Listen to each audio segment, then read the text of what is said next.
E aí, pessoal, bom dia, boa tarde, boa noite, vocês estão bom? Espero que sim, hoje é dia de Salmos. Salmo de número 23, Salmo de hino 23 ou simplesmente Salmo capítulo 23, para os que odeiam.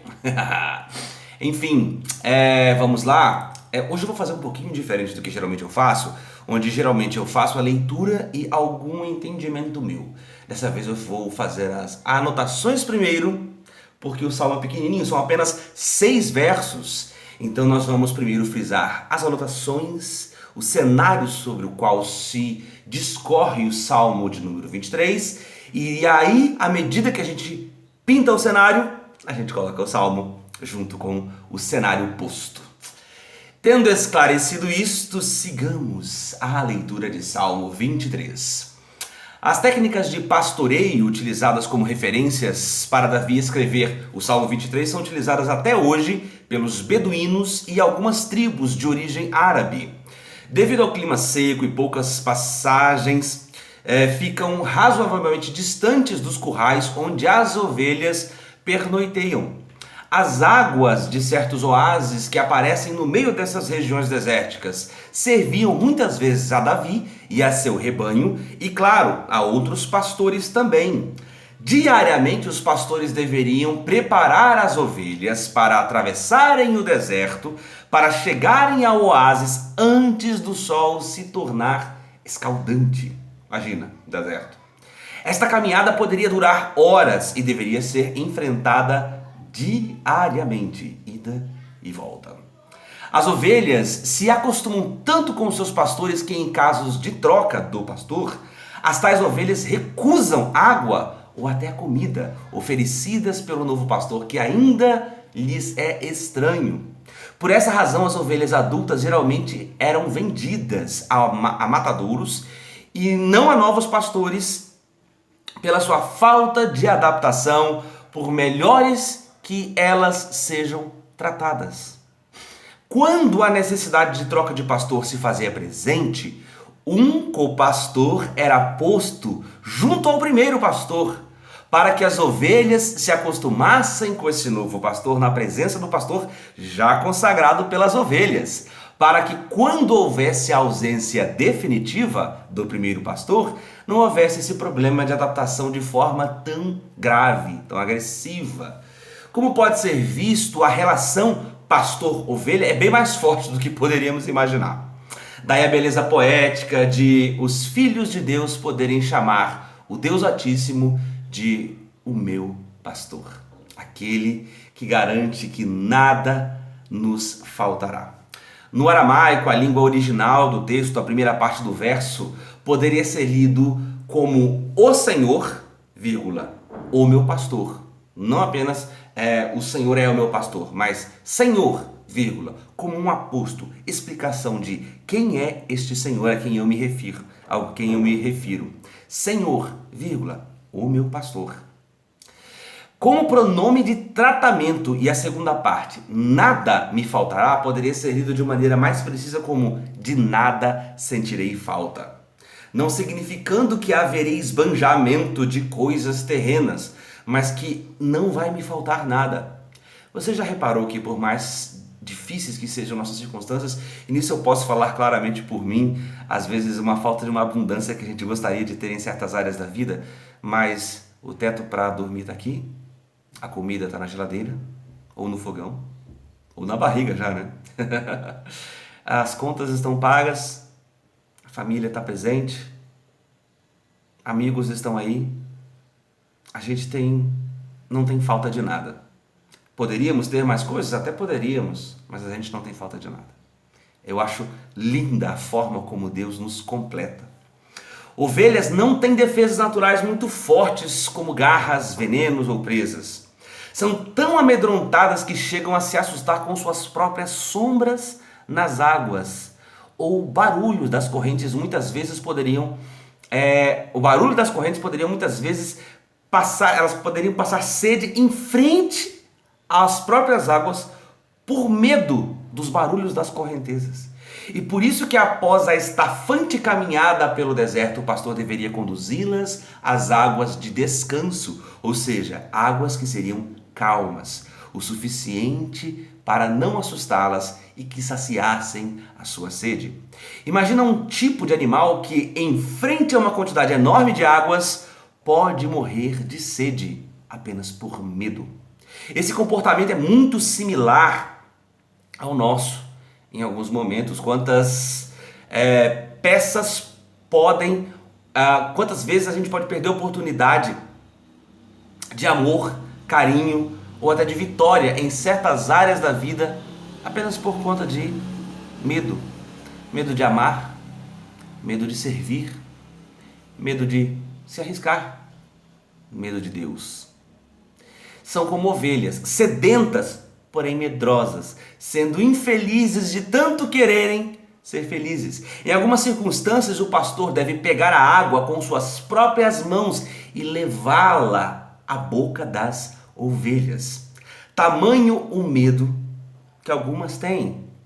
Isso dá ainda mais sentido à parte do Salmo que diz que o pastor refrigera a alma mesmo em meio aos nossos infernos existenciais e temores. Agora imaginem o trabalho desses pastores em terem praticamente que exclusivamente cuidar das ovelhas para que nenhum mal lhes aconteça, apenas para que não passem por necessidades ou perigos.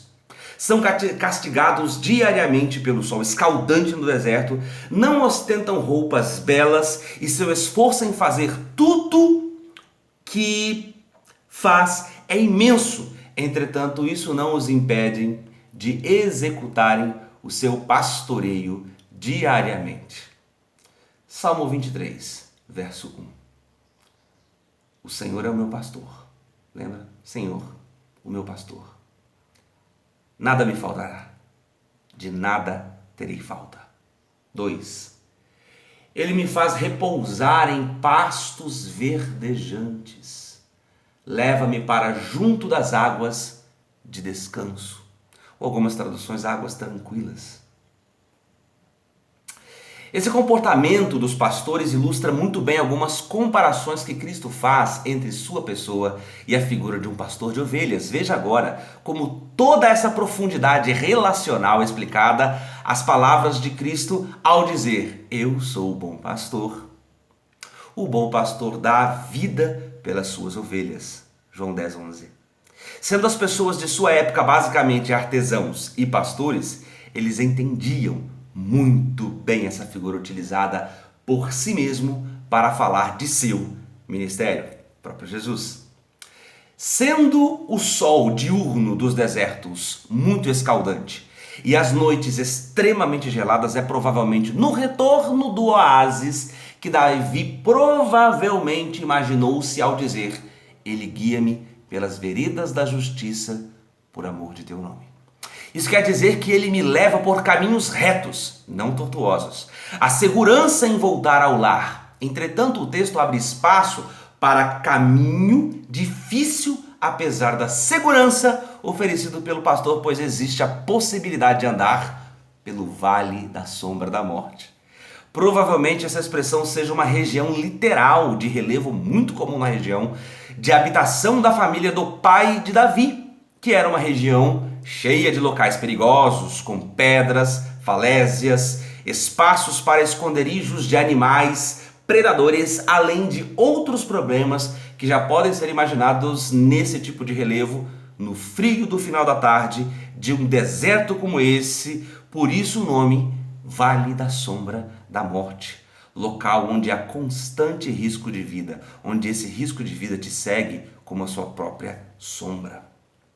Alguns pastores cantam ou tocam algum instrumento para que as ovelhas formem uma fila indiana e passem calmamente pelos vales, apesar de seus perigos, de forma calma e ordeira. Elas simplesmente reconhecem a voz do seu pastor, e isso nos faz lembrar outra comparação feita por Jesus Cristo ao dizer: as minhas ovelhas ouvem a minha voz e me seguem.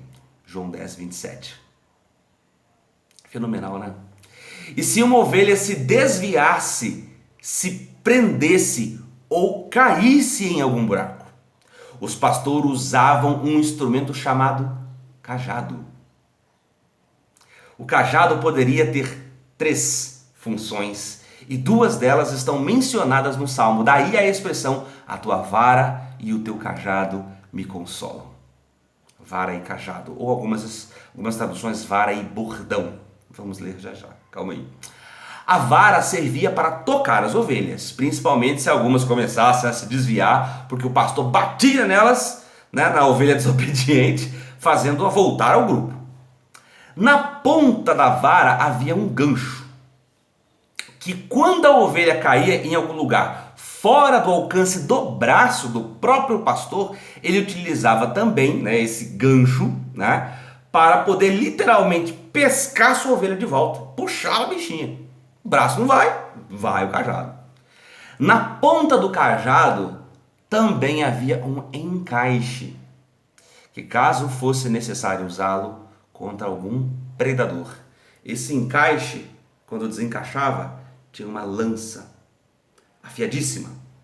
Era uma arma que servia para matar algum predador, caso tentasse se apossar de alguma de suas ovelhas.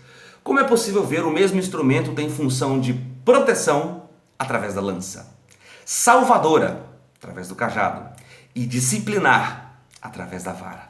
O mesmo Deus pastor que acolhe, protegendo, também castiga aos que ama, não para que sofram, mas para evoluí-los, sabendo muitas vezes que a dor é um instrumento que verdadeiramente nos ensinam coisas que de outra forma nós não aprenderíamos.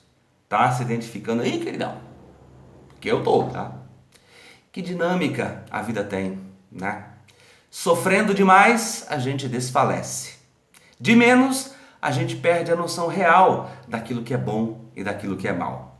Por isso, o Senhor, de maneira infinitamente sábia, administra essa dosagem que devemos ter de varas, lanças e cajados, que devemos ter em nossas vidas para que possamos chegar novamente ao lar que Ele previamente nos prometeu. Lembra?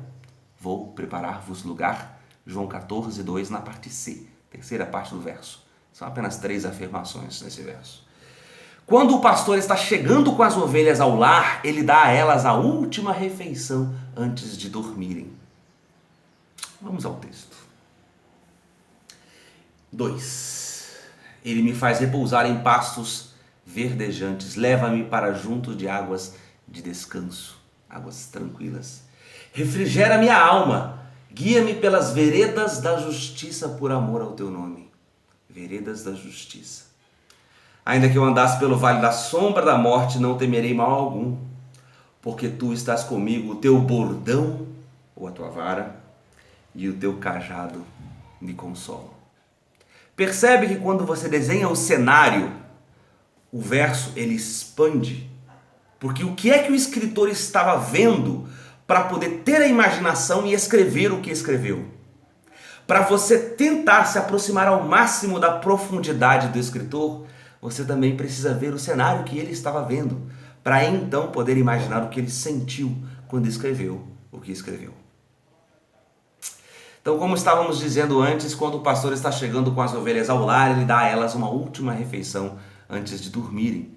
O semblante de tranquilidade das ovelhas é uma coisa impressionante. Vejam vídeos desse sentido se quiserem ter uma compreensão ainda mais holística do assunto.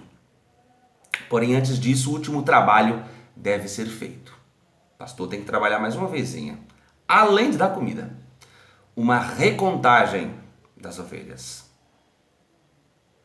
Todo pastor no Oriente Médio conta suas ovelhas várias vezes durante o dia para ver se não falta alguma, isso é óbvio, né? Depois de tantos perigos de todos os lados, além do fato de que as ovelhas ficam meio livres, né, sem cercas, torna a possibilidade do sumiço, do desaparecimento de alguma ovelha um perigo real. Isso pode acontecer. Você lembra da história contada por Jesus das 100 ovelhas? E eram 100 ovelhas juntas no aprisco. Esquece essa parte cantada, né? Enfim. E que na última contagem via que faltava uma. Logo deixou todas no campo e voltou estrada afora para achar a sua ovelha perdida. Você lembra? Está lá em Lucas 15, nos versos 4 a 7. Qual de vocês que possuindo 100 ovelhas e perdendo uma, não deixa as 99 no campo, vai atrás da ovelha perdida até encontrá-la? O 5, quando a encontra, coloca-a alegremente nos ombros e vai para casa. Guarda essa expressão de colocar nos ombros. Ao chegar, reúne seus amigos, vizinhos e diz: alegrem-se comigo, pois encontrei a minha ovelha perdida. 7. Eu digo que da mesma forma haverá mais alegria no céu por um pecador que se arrepende do que por 99 justos que não precisam se arrepender-se. Nesse momento. Pois no momento da conversão dos 99 justos de cada um deles, claro que as suas respectivas conversões foram os melhores momentos. Mas nesse momento os justos já estão com o Senhor. A nova alegria no céu, a novidade de vida é a 100ª se arrependendo. Há uma história interessante que aconteceu na fronteira de Israel com o Egito. E as relações nunca foram muito amistosas, mas especificamente nesse tempo havia uma guerra velada ou travada, às vezes velada, mas havia uma constante tensão entre os dois países.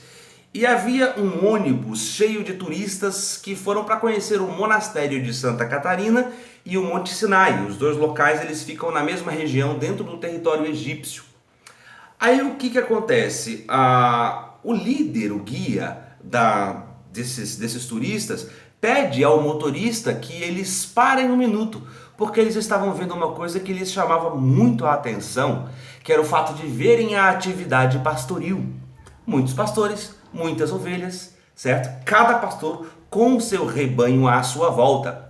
E com isso eles se maravilhavam com aquilo, né? E queriam tirar fotos, até que uma coisa aconteceu. Os pastores, até por uma questão tradicional, não tiveram uma educação formal, digamos assim. Então eles têm uma maneira um tanto tosca de agir, bruta até por uma questão de falta de educação formal mesmo. O que aconteceu que foi vislumbrado por esses turistas? Um pastor, de uma maneira aparentemente muito bruta, pega uma das ovelhas, quebra-lhe a pata, pá! Foi uma coisa terrível. E aí o que acontece? Ele imediatamente já pega a pata e começa a enfaixar a pata ali. Só que o que acontece? Isso deixa os turistas muito indignados. Como assim? O cara simplesmente quebra a pata da ovelha? Não tem nenhuma entidade de proteção aos animais, não tem nada que possa ajudar a essa situação, porque isso é horrível.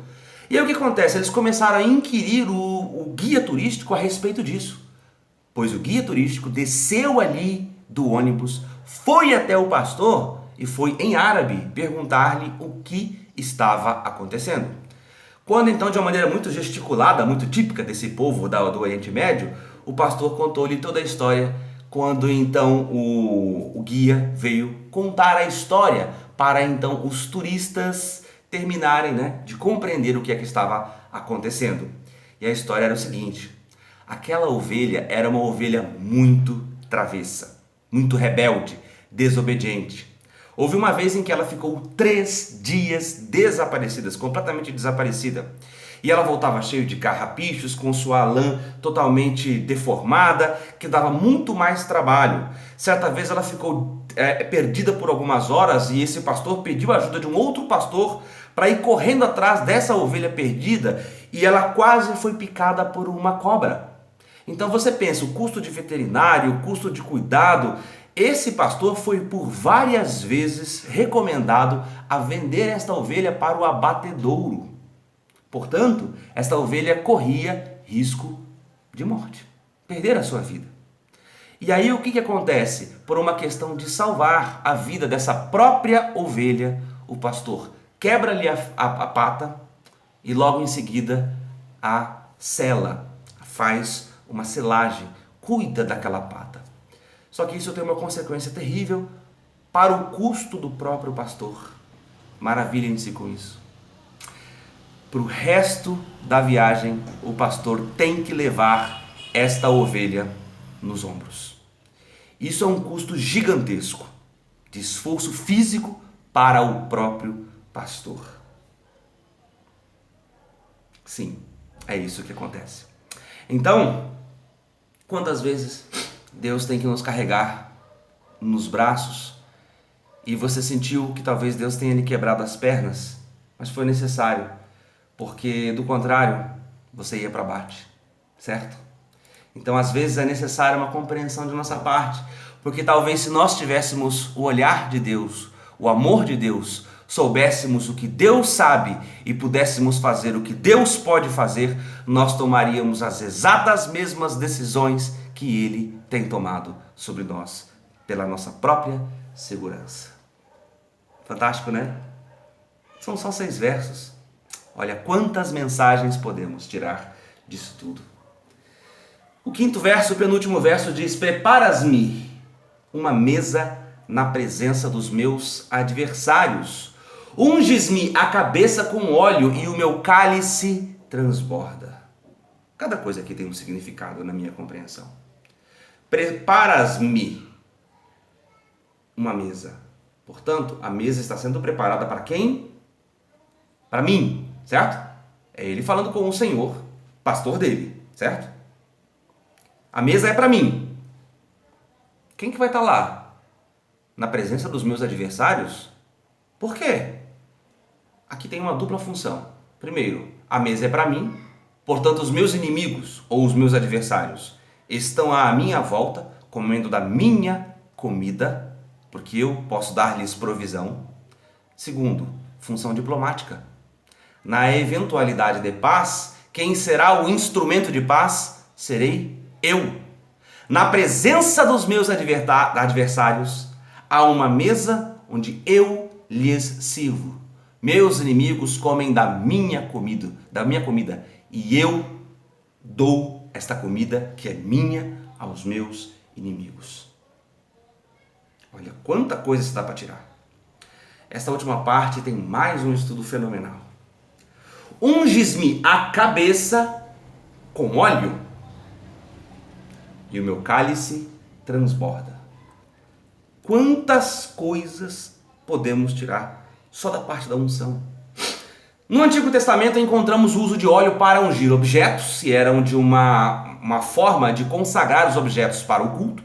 Nós encontramos isso em Êxodo 29, de 36 e 37, 30, de 25 a 29, os objetos ungidos. Depois você pode conferir as referências, que eu vou deixar aqui na descrição, para você depois pesquisar, procurar. Os objetos ungidos se tornavam santos ao serviço do Senhor. Portanto, a unção tem o objetivo de tornar santo o objeto, o artefato religioso. No Antigo Testamento também fala da unção de pessoas, né? Entre os judeus a unção era um cerimonial pelo qual os profetas, os sacerdotes, os reis tinham iniciados os seus ofícios, né? Eles eram ungidos profetas, ungidos reis, ungidos sacerdotes. Na questão dos reis, os reis eram ungidos como libertadores para o povo de Israel e para governar sobre o povo como o seu pastor. Como está lá em 1 Samuel 9,16. Eu vou deixar todos esses textos aqui embaixo. Unção de sacerdotes. Os sacerdotes eram ungidos de modo a consagrá-los, a reconhecê-los como pessoas separadas para servir a Deus através do sacerdócio. Êxodo 40, de 13 a 15. Unção de profetas. O ofício profético era estabelecido pelo ato da unção, como está lá em Isaías 61, de 1 a 3. Os produtos utilizados para a unção, aí você tinha o azeite, que era símbolo de alegria, saúde, qualificação de uma pessoa para o serviço do Senhor. Nós veremos isso num futuro próximo, talvez daqui uns 3 meses, em Salmo 92, uns 2 meses e pouquinho. Salmo 92, verso 10. Um unguento que era uma gordura misturada com perfumes especiais que lhes davam características muito desejáveis. Era utilizado para ungir os pés dos hóspedes. Lembra? Presença dos meus inimigos. Simbolizando a alegria pela chegada daquele hóspede. Alegria da chegada do hóspede. Vai correlacionando aí o significado desses artefatos, dessas coisas, com o verso que estamos lendo. eram utilizados para ungir os pés dos hóspedes, simbolizando a alegria da chegada daquele hóspede e desejando-lhes boas-vindas. Você vê lá em João 11:2, Daniel 10:2 e 3 e Ruth 3:3. Óleos curativos. Usavam-se os óleos com poder curativos para amolecer feridas e purificá-las, como em Isaías 1, verso 6. Também em Lucas 10, verso 34. Unguento fúnebre. Este unguento era utilizado para a preparação do corpo para o sepultamento, como parte de um processo de embalsamento, como em Mateus 26:12, Lucas 23:55 e 56. 3. Modos de aplicação. Tinha na cabeça, o derramamento de óleo sobre a cabeça de um homem indicava que este homem havia sido separado para uma determinada tarefa ou a serviço do Senhor, como em 1 Samuel 10:1, Salmo 23:5, este que acabamos de ler, e Eclesiastes 9:8. No rosto.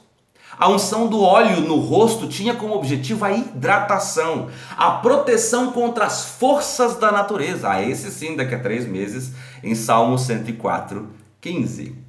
Nos pés, como já foi dito, este ato estava normalmente relacionado com a recepção digna e alegre de um hóspede bem-vindo. Lucas 7:38, também sobre as feridas, utilizando como medicamento. 2 Reis, capítulo 20, de 5 a 7.